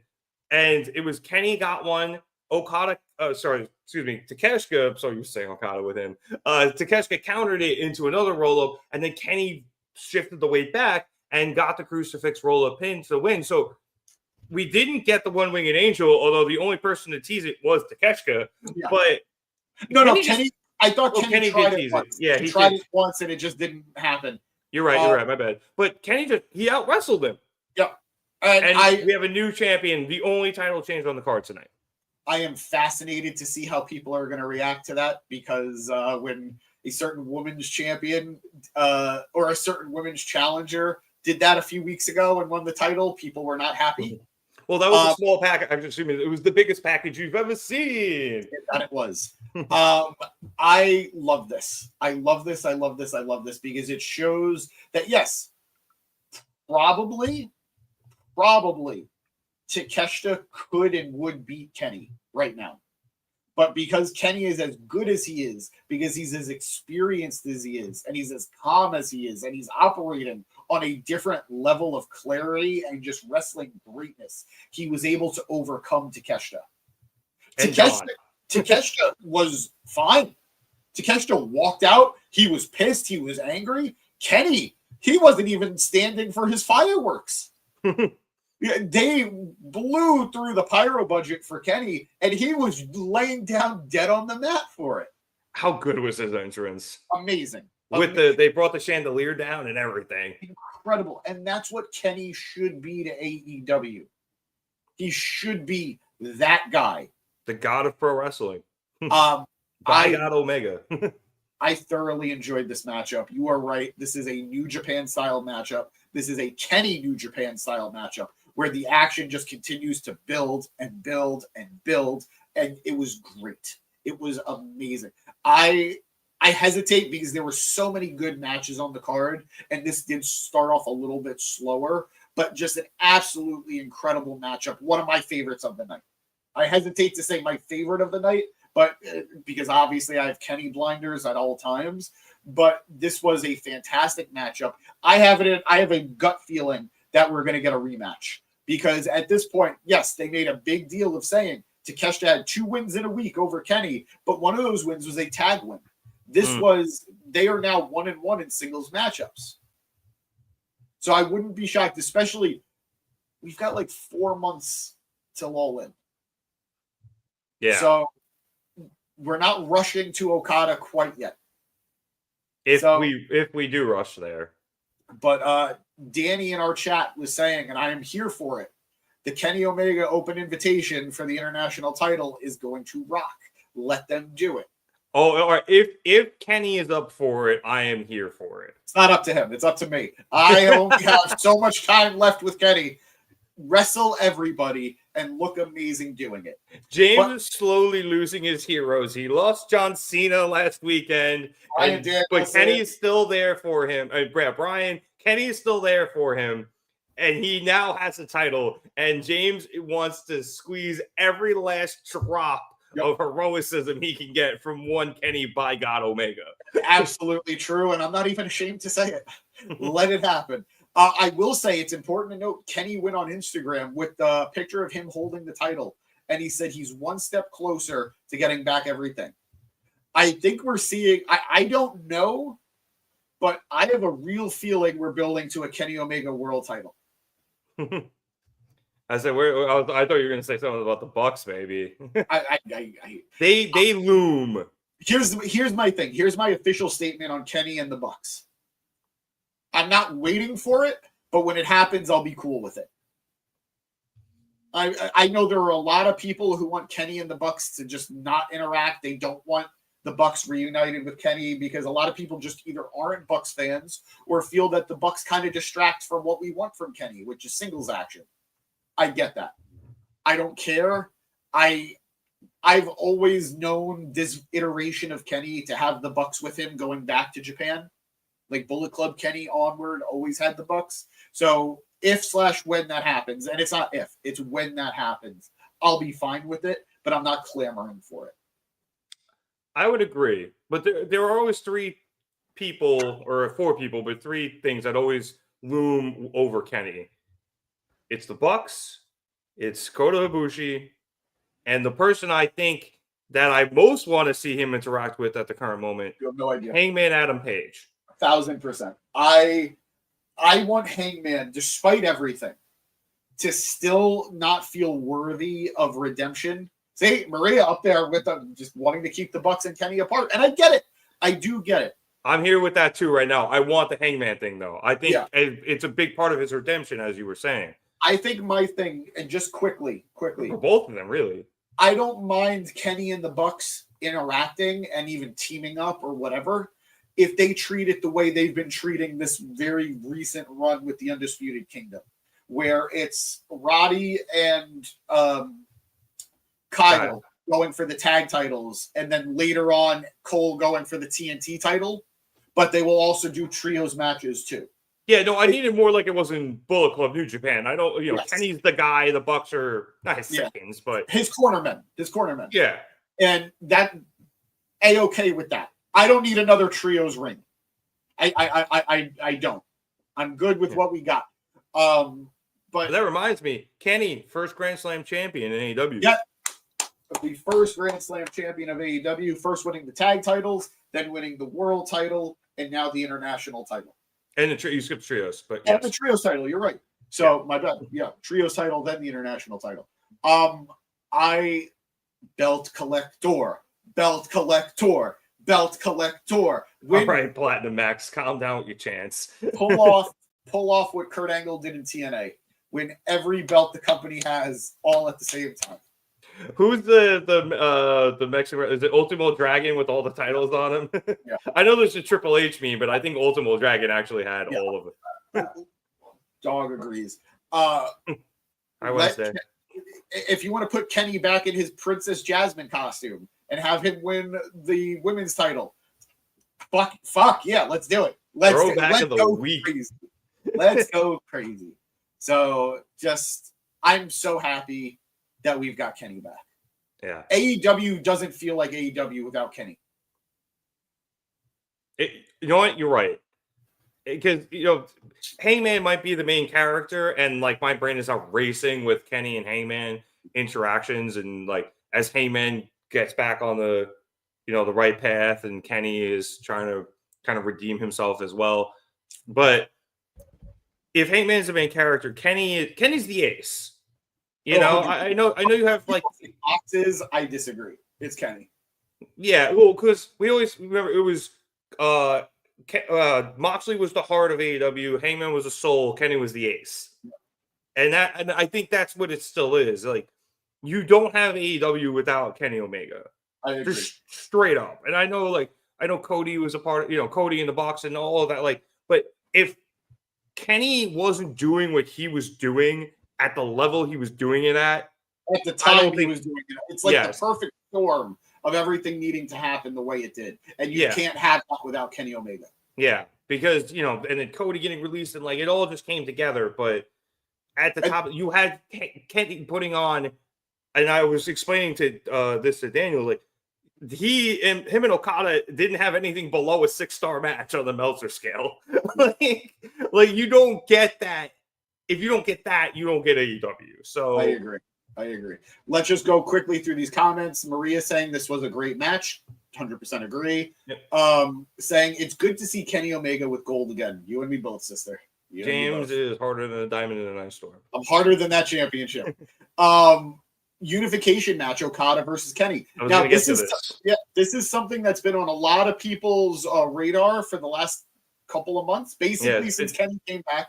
It's been rumored for the last about, let's say, week or so, maybe a week and a half. I think it's a real possibility. I'm conflicted on it because I love the Continental Classic and I love the International Championship, and I hope that unifying those two belts don't necessarily counter either of them. The international title already has so much prestige to it in a very short time in AEW's history. And the Continental Classic has become a yearly joy to watch. So if we end up with an Intercontinental Classic, it is what it is. That's fine. But yeah, I am all in, no pun intended, for a unification match between Okada and Kenny. I also wouldn't hate, like, I know it's gonna sound weird, if Okada dropped the title between now and All In, and he went after Kenny just for the straight up Intercontinental Championship, I would be totally okay with that as well. They already teased Okada Kenny, at All In when Kenny came back in the suit. Yes, so it's happening. Whether or not they unify the titles, whatever. I kind of like the Continental Championship, so I'm totally okay with it staying. And especially love the tournament. I think that was the first thing that really kind of it was the precipice of AEW's, like, turnaround in the last 6 months or so, because they were just going out there and having bangers every week on Dynamite and Collision, and then the story started to build out of that, and we've tumbled to here and this extravaganza of awesomeness outside the main event. So I want that tournament to stay, and I'm cool with the title staying. Eddie Kingston for beating Okada. Let's go. This tweet: I will never shut up about Kenny Omega wearing Hajime no Ippo's inspired gear. That is very cool. I wanted to talk about the gear. Thank you for reminding me, producer boy. Is that Chico a luchador on his leg? I don't think so. It looked like it. It may be. I don't think so. But I don't know enough to say for sure. Okay, so I don't watch enough anime to know any of this. Where's Danny and Chad when you need them? But so I assumed it was his name on the back of his trunks in Japanese. It's possible. Wait, go up again, producer boy, to the caption. So they wore matching gear, dorks. Hajime no Ippo was the series that inspired Kenny to become fluent in Japanese so he could read the manga past the ending of the anime. What a nerd. I love it. He really is such a nerd. He's such a nerd for Japan. It's awesome. I swear it looked like the Chico shirts they used to sell. Shout out my man Rocky Romero. I too love DBZ, Maria. All iterations of DBZ. I wasn't a Dragon Ball kid growing up. I don't know why I missed it. The only anime I really watched was Pokemon. That was my jam. And I watched some Yu-Gi-Oh, like early Yu-Gi-Oh. They are my blue eyes Yu-Gi-Oh. Those are technically anime. You are correct. This I did want to get to. Go ahead. Eric's saying after Hangman and Swerve win the tag titles, we get Kenny Okada versus them in a match. I mean, I'm not opposed to it. Like, we've already seen, if you're a New Japan fan, especially in the last couple of years before Okada left New Japan, Kenny and Okada teamed up in New Japan.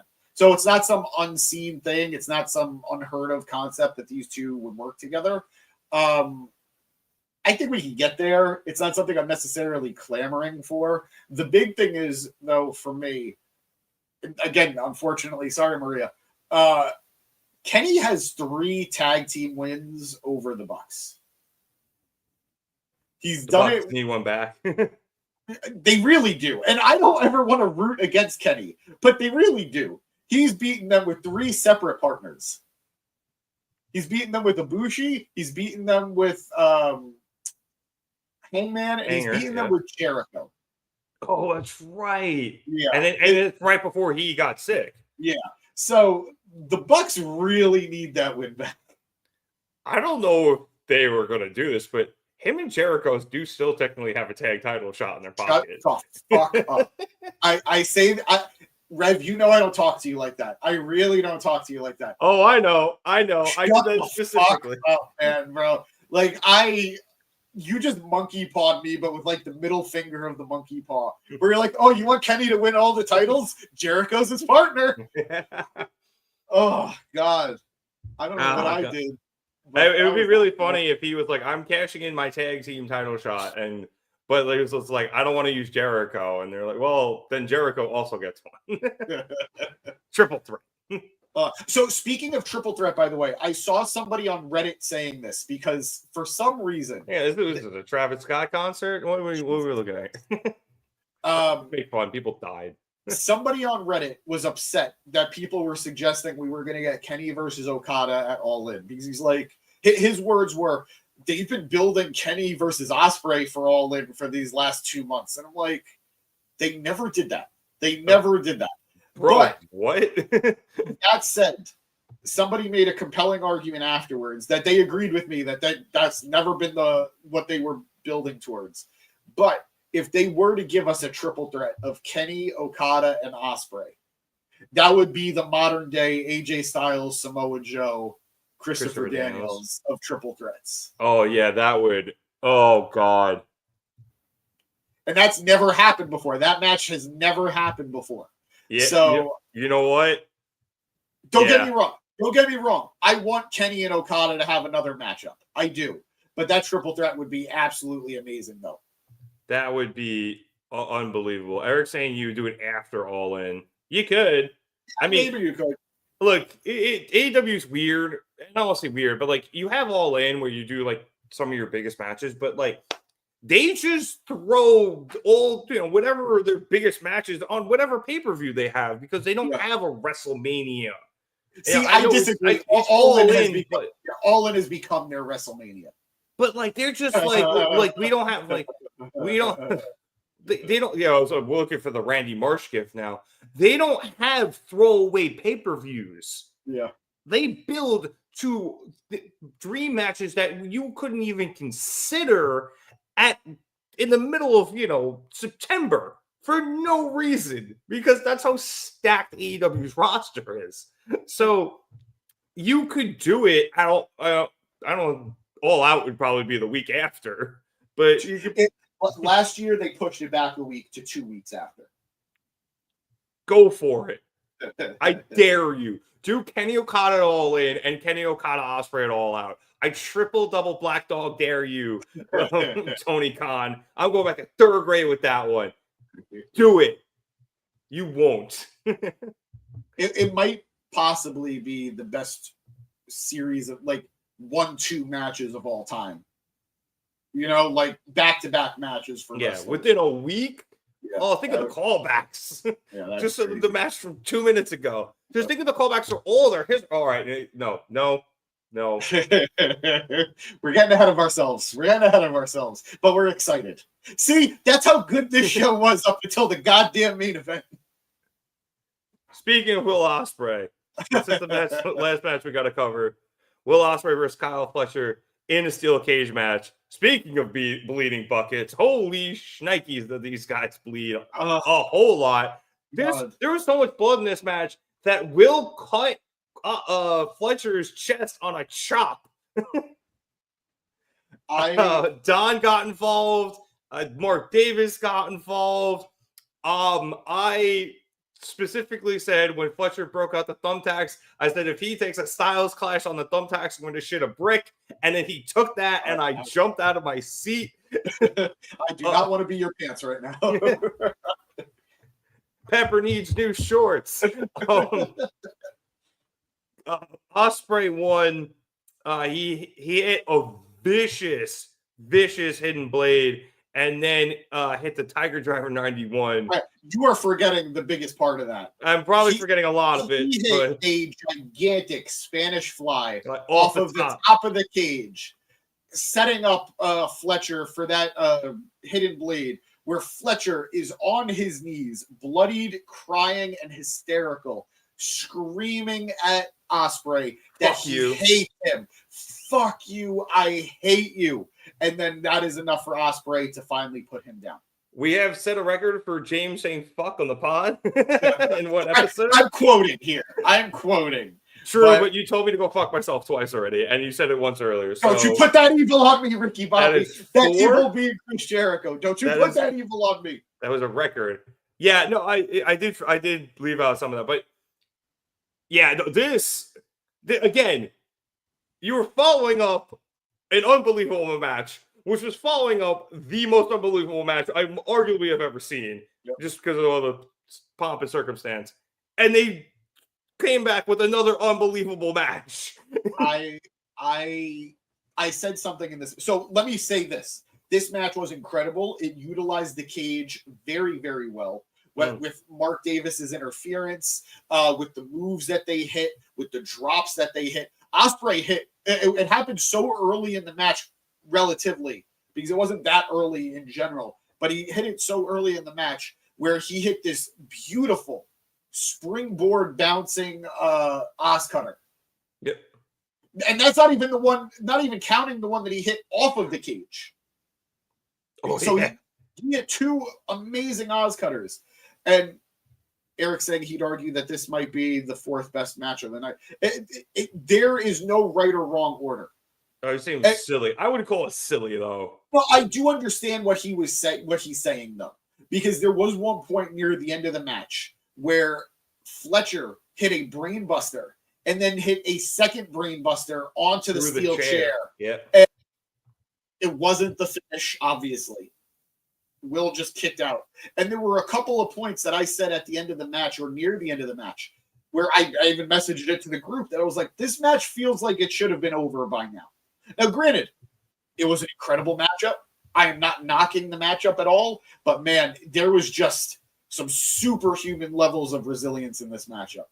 Now, one thing I will say, I loved it, though. it is very clear, and I said this in the group chat as well, it is very clear how good Kyle Fletcher is. It's very clear how much he's developed in a relatively short time in AEW. And as a singles wrestler, I would like to say, as I knock over my Mercedes Moné glasses. It's also very clear that he has a great future ahead of him. But it's matches like this that highlight how no matter how good you are, Will Ospreay is just operating on a different level. At no point did Will ever look either gassed. At no point did Will ever look like he was struggling. And I mean, yeah, he struggled in kayfabe, but this is a man who is performance-wise, of going bell to bell and delivering amazing performance after amazing performance. Kyle Fletcher is great, and he might get to that level one day. He surely kept up with Will tonight. But Will was absolutely operating at a different level. I noticed it when they were going back and forth with the face kicks. The Kawada kicks, yeah. Yeah, the Kawada kick. Fletcher was struggling. You could tell his stamina was taking a little bit of a beat. He was missing some of the kicks. Every single one that Will hit was picture perfect. And I think it's more of a Will move, so he has them down a little bit better, but I agree with you, yeah. For sure. Both men were bloody. Both men were exhausted, but Will was still just operating as if it was 2 seconds into the matchup. So just bravo to both of these guys. Will Ospreay, it's getting harder and harder to accept that man doesn't have a championship or a world title by now. And I'm not even clamoring for it, but it's getting hard to keep him out of that title picture. You know, we said Swerve, obviously he's number one contender. We said Darby, you know, everyone keeps building him up to be the next guy. If Will took the title off Mox, I wouldn't blink an eye. You know, he is that good. He loves AEW. He wants to be AEW. I don't know if you've seen any of the clips from his interview with CVV that came out this past week, but he loves this company and he just wants to be, you know, he won't say it, but he wants to be the best in the company. And you're like, he said in the interview, he's like, I don't think I've ever really called myself the best wrestler, even though people say I am. The one time I've said it is my son asked me one time, why do people keep taking pictures with you? And he said, you know, the pro wrestling thing I do, I'm the best at it. Good for him. So honestly, like, you can argue he is one of, if not the best. You can make a legitimate argument. He is the best wrestler on the planet right now. Yep. I'd be hard pressed to argue. Yeah. And honestly, I think you have 3 of the best in AEW with him, with the triple that we just mentioned, him, Okada, and Kenny. Yeah. I'll be honest, it's hard to exclude Swerve. Swerve's up there. I mean,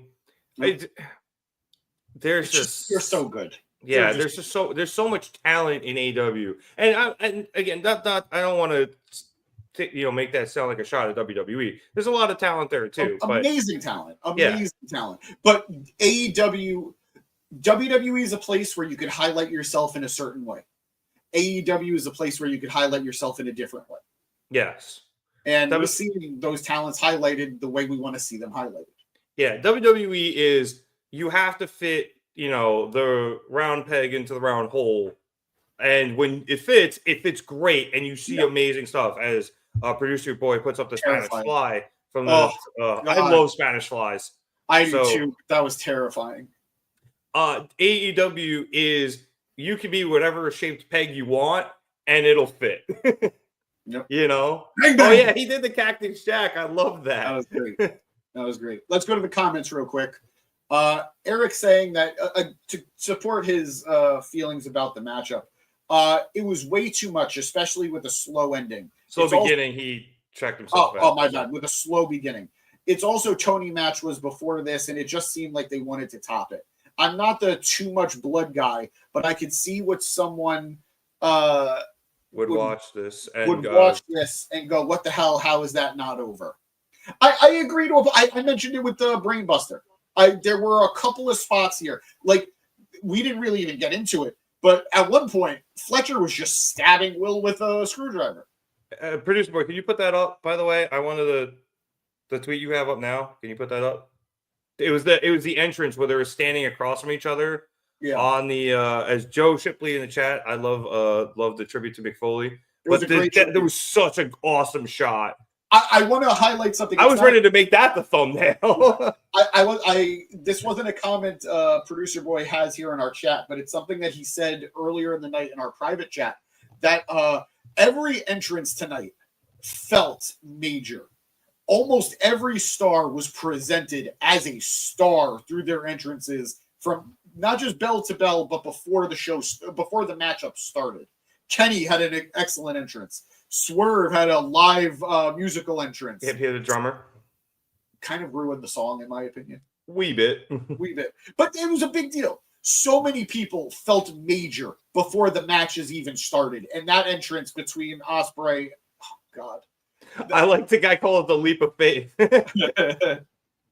So Ospreay should actually maybe do that one day and like actually hit a leap of faith because it would just be a swanton. yeah, That's all a leap of faith. He should have hit that. It would have been cool. did I miss that? Let's fucking go, lads! I think that was after. But that wasn't during the show, right? No, I think it looked like it was either Like from digital something. media thing, yeah. Yeah. But yeah, Joe saying that, and yeah, look, That's I get how maybe something like this might not be everyone's cup of tea, or they might have some issues with how the match progressed, but it is undeniable how much effort these two young guys put into the matchup and how much of their bodies they sacrificed for this matchup. And just, we were talking about this word earlier, the spectacle of what this matchup was. Yeah. So just excellent work from these two young kids. I am sure there is a bright, bright future for both of them very soon. Yeah. Will's my age. He's 31. He'll be turning 32, I think, in May, because I checked this. Fletcher's 26. That's insane. So you said like, oh, like, you know, he's not at the level of Ospreay yet. Yeah, because he is a child. Yep.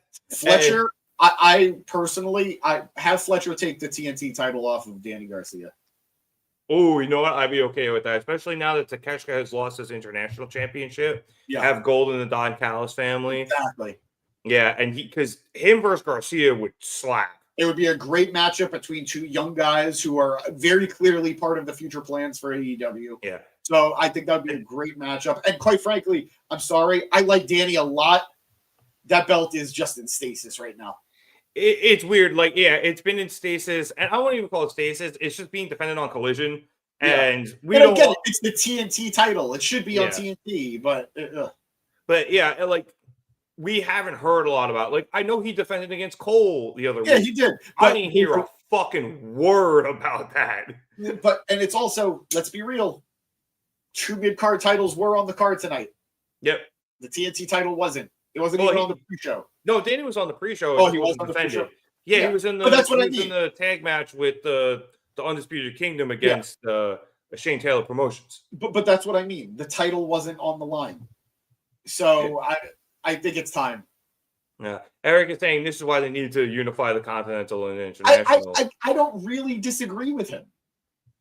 Granted, it shouldn't impact the TNT title. Realistically, they just need to be better about how they book the TNT title, and I think they can. Yeah. But they're just not.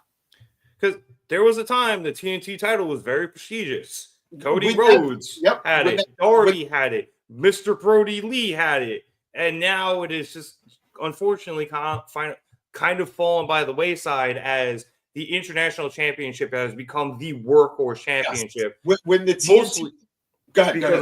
Mostly because of Orange Cassidy, I would say.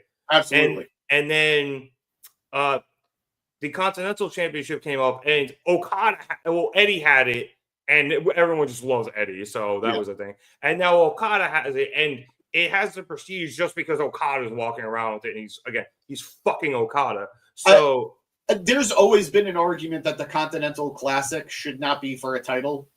It should just be a tournament for the number one contender spot. And I get not wanting to do that because you have the Owen, which is now specifically for that. Yeah. But I don't know. It's a tough spot to be in, but I kind of like it because it differentiates it from the G1. I agree. And it's cool that the champion is forced to be in it. And if you got a really kind of shitty heel with the title and didn't want to be in the Continental Classic, I think it could be a lot of fun. You could also have a face who really wants to defend the title and is excited to be in that tournament. So I think it works. Yeah, no, I agree. I don't need them to unify a title, but to go back But Eric saying AEW is on such an upward trajectory right now. If they can get back to easily understandable title schemes, I'll be happy, and I'm sure others will too. And that's a very understandable thing to say. You're not alone in that. You're not in the minority in that opinion. It's just, I think no matter what it's a very corny phrase at this point. We've been hearing it ad nauseum to the point that it makes me resent it. But I get the notion behind it. It's about restoring the feeling. And for a long time, AEW had a little bit of a stink on it. I think they've been working really, really, really hard over the last few months, half a year at the very least, to really just put out the best product possible. And they have all the pieces to do it. They have Kenny Omega. They have Will Ospreay. They have Swerve Strickland. They have Hangman Adam Page. They have a heel MJF. They have timeless Toni Storm. They have Mercedes Moné. They have the talent. They have the stories. They have the matches to do it. Hopefully it happens. You said all those names, didn't even mention Okada. That's how deep the roster is. Exactly. No, I would 100% agree. So, man, the roster is deep, and they're going to be selling some great stories in AEW. And yeah, as Eric said, AEW is on the upswing. Even if you don't like the title structure at the moment, that's fair. Yeah. But they are really on the upswing, and I guess to kind of put a cap on the entire night here, they almost hit a home run. I think they got tagged out at the plate after review, but I don't want to say that. I don't want to say that. They didn't hit, no pun intended, a grand slam, but they got a lot of people home. Yeah. So I think they were going for an inside the park home run, and then they got tagged out at the plate. Yeah. But hey, the 3 people on base scored. Inside the park grand slam, and then got tagged out of the plate. So you got 3 RBIs, and a triple. Yeah. But I love this pay-per-view. The finish is what it is. Like, there's no if you enjoyed it, I'm sorry that we spent most of this show crapping on it. But admittedly, it's the only thing we didn't like about the show. I think AEW has, we say it all the time, is a pay-per-view company.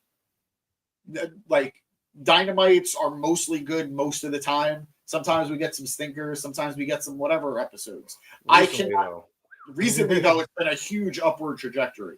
But beyond that, I can't ever say I've ever been upset that I've spent the money on an AEW pay-per-view. Ever. There are clearly S-tier pay-per-views and A-tier pay-per-views. I think at worst we've gotten a B+ tier pay-per-view out of AEW before. I think the worst one I've ever seen was the World's End I went to on Long Island. Yep. Yeah, I get that. That was the MJF lost the title to Joe one. And even then, Samoa Joe won the AEW World title in the main event of a pay-per-view. Exactly. On. And I think part of that me is more the experience of just being in Nassau Coliseum than the actual pay-per-view. But point being, once again, they ran out of beer. I think once again AEW almost knocked it out of the park. But great showing, lots of memorable action, lots of memorable stories, lots of memorable conclusions. That's the big thing about this show. I think there were a lot of conclusions. Toni Storm and Mariah May, Kyle Fletcher and Will Ospreay. We got some Ricochet and lowercase ending on Ricochet and Swerve. But we got a lot of conclusions, and it's very clear come Wednesday, we're building towards new stuff. So very happy about tonight's show. Tony Khan. Stay in the weeds. Yes. Let's talk about it real quick. The report was that by producer boy. Yeah. For the last 6 months or so, give or take, Tony Khan has been sort of rejecting a lot of story pitches. And the high majority of the content that we're seeing on TV is being personally planned out by Tony Khan. NFL all season is a godsend. Granted, that can be a scary thing, because if you have one guy making all the stories, sometimes that guy can, veer off a little bit. Mm-hmm. But it is very clear that the man has a vision of how he wants the stories and the company to move forward. And as long as things continue on this trajectory, I'm not necessarily complaining. And it's very clear, even if he's the guy making the final big decisions, Do you think he's the person who was writing every detail of Toni Storm versus Mariah May? No. It's RJ City, clearly. Clearly. But my point being, this isn't just a one-man show, but there is one man guiding the ship. And I think it's helping AEW amazingly right now.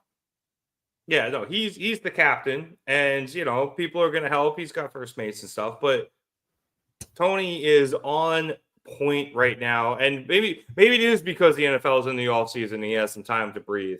And personally, I would love for him to relieve himself of some of his duties with the Jaguars, with Fulham FC, with I think they have another team too. Yeah, I think a lot of Jaguars fans and Fulham fans would agree with you.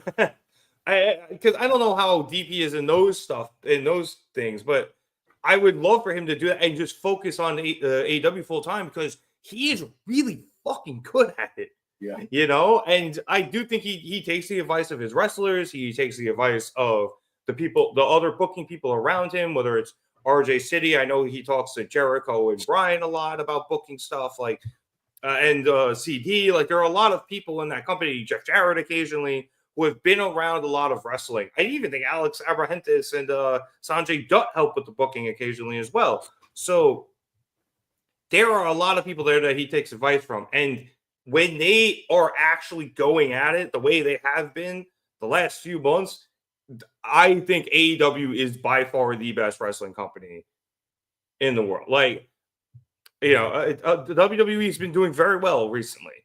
But for me personally, again, ribeye or filet mignon, I like AEW more.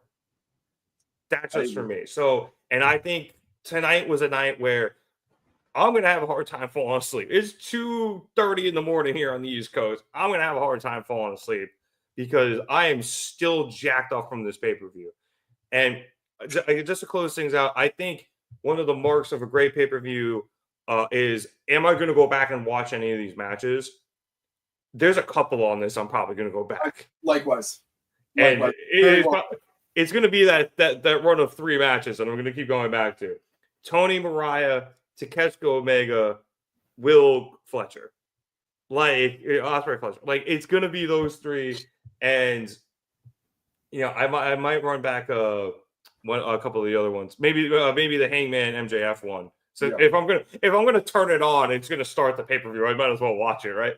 So this was damn near a perfect pay-per-view. I know we had our problems with the ending, but that aside, just an absolutely great performance from AEW here tonight. And I'm very much looking forward to what happens on Wednesday.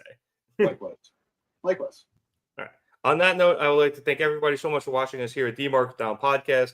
We'd appreciate it if you liked and subscribe. If you liked what we did here tonight and you liked the video, let us know that you enjoyed it, and we'll keep doing the same stuff.